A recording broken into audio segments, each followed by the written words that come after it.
अस्सलाम वालेकुम। क्लास 9 के तलबा और तालिबात को हम आज के लेक्चर में खुशामदीद कहते हैं। हमारे इस लेक्चर के बाद तलबा और तालिबात दर्ज झैल मौज़ूआत को समझ सकेंगे। Language translator. आए लैंग्वेज ट्रांसलेटर को ज़रा डिटेल से देखते हैं। लैंग्वेज ट्रांसलेटर की डेफिनेशन ये है कि ये ऐसे प्रोग्राम्स होते हैं जो ऊंचे या निचले दर्जे में बनाए गए प्रोग्राम को मशीन कोड में तब्दील करते हैं, लैंग्वेज ट्रांसलेटर्स कहलाते हैं। ऐसे प्रोग्राम्स होते हैं जो ऊंचे दर्जे की लैंग्वेज में लिखे गए प्रोग्राम्स यानी सॉफ्टवेयर्स को, इंस्ट्रक्शंस को मशीन कोड में कन्वर्ट करते हैं। कंप्यूटर हमें पता है कि सिर्फ और सिर्फ मशीन लैंग्वेज ही समझता है, यानी 01 जो कि उसकी अपनी लैंग्वेज है। इसलिए हर प्रोग्रामिंग लैंग्वेज का अपना अपना ट्रांसलेटर होता है जो उस लैंग्वेज को मशीन कोड में तब्दील करता है। जैसे हाई लेवल लैंग्वेज को ट्रांसलेट कौन करता है? Language translator. और लैंग्वेज ट्रांसलेटर जो है उस हाई लेवल लैंग्वेज के प्रोग्राम को मशीन लैंग्वेज के अंदर कन्वर्ट करता है, तब्दील करता है। लैंग्वेज ट्रांसलेटर्स को हम 3 बड़ी इकसाम में तकसीम करते हैं। जैसे सबसे पहली इसकी किस्म है कंपाइलर, दूसरी टाइप जो है इसकी वो है इंटरप्रेटर, तीसरी टाइप है इसकी असेंबलर। आए ट्रांसलेटर की तीनों इकसाम को डिटेल से देखते हैं। कंपाइलर ये ऐसा प्रोग्राम है जो एक ऊंचे दर्जे की प्रोग्रामिंग लैंग्वेज में लिखे हुए प्रोग्राम को एक ही बार मशीन कोड में तब्दील करता है।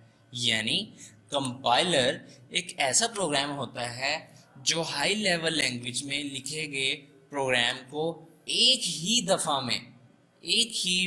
में यकमुश्ती से कह सकते हैं इन वन गो उसको 01 यानी मशीन लैंग्वेज के अंदर कन्वर्ट करता है। जैसा कि आप अपनी कंप्यूटर स्क्रीन पे देख सकते हैं, ये जो ऊपर इंस्ट्रक्शन आप देख रहे हैं ये हाई लेवल लैंग्वेज के अंदर लिखी गई हैं। ठीक है, इसके बाद कंपाइलर इसके ऊपर काम करता है।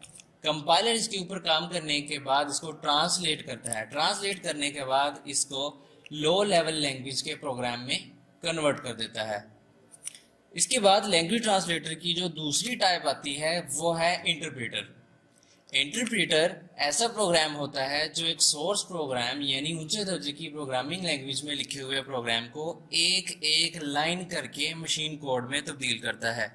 यहाँ पे इंटरप्रेटर और कंपाइलर में मेन डिफरेंस ये वाज़ा होता है कि कंपाइलर एक ही दफ़ा में सारे प्रोग्राम को कन्वर्ट करता है, जबकि इंटरप्रेटर एक एक लाइन करके मशीन कोड में तब्दील करता है।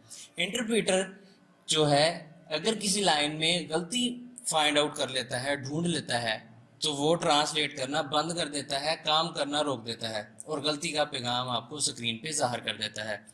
इंटरप्रेटर जो है कंपाइलर के मुकाबले में सुस्त होता है क्योंकि ये एक एक लाइन करके कन्वर्ट कर रहा होता है। इंटरप्रेटर को अब इस एग्जाम्पल के साथ समझते हैं। इंटरप्रेटर में जैसे स्टेटमेंट 1 इंटरप्रेटर स्टेटमेंट 1 को पढ़ेगा, इसको फौरन 01 यानी लो लेवल लैंग्वेज यानी मशीन लैंग्वेज में चेंज कर देगा। फिर सेकंड स्टेटमेंट को पढ़ेगा, उसको ट्रांसलेट कर देगा 01 के अंदर। सेम इसी तरह स्टेटमेंट 3 को 01 में चेंज करेगा और स्टेटमेंट 4 को भी लो लेवल लैंग्वेज यानी मशीन लैंग्वेज के अंदर कन्वर्ट कर देगा, तब्दील कर देगा। लास्ट टाइप लैंग्वेज ट्रांसलेटर की वो है असेंबलर, जो कि असेंबली लैंग्वेज के लिए इस्तेमाल की जाती है। ये ऐसा प्रोग्राम है जो असेंबली लैंग्वेज में लिखे हुए प्रोग्राम को मशीन कोड में कन्वर्ट करता है, तब्दील करता है। असेंबलर की डेफिनेशन इसको हम डिटेल के साथ इस एग्जांपल के ज़रिए देखते हैं। आप जो असेंबली लैंग्वेज में लिखे हुए इंस्ट्रक्शंस हैं उनको असेंबलर क्या करता है? 01 में कन्वर्ट कर रहा है। जैसे सबसे पहली इंस्ट्रक्शन है move ESC, EBX, move ESP, EDX and so on. ये सिर्फ असेंबली लैंग्वेज का ही ट्रांसलेटर है और ये सिर्फ असेंबली लैंग्वेज को ही मशीन लैंग्वेज के अंदर कन्वर्ट करता है। Stay tuned for the next lecture. Kindly subscribe to the channel. अल्लाह हाफिज़।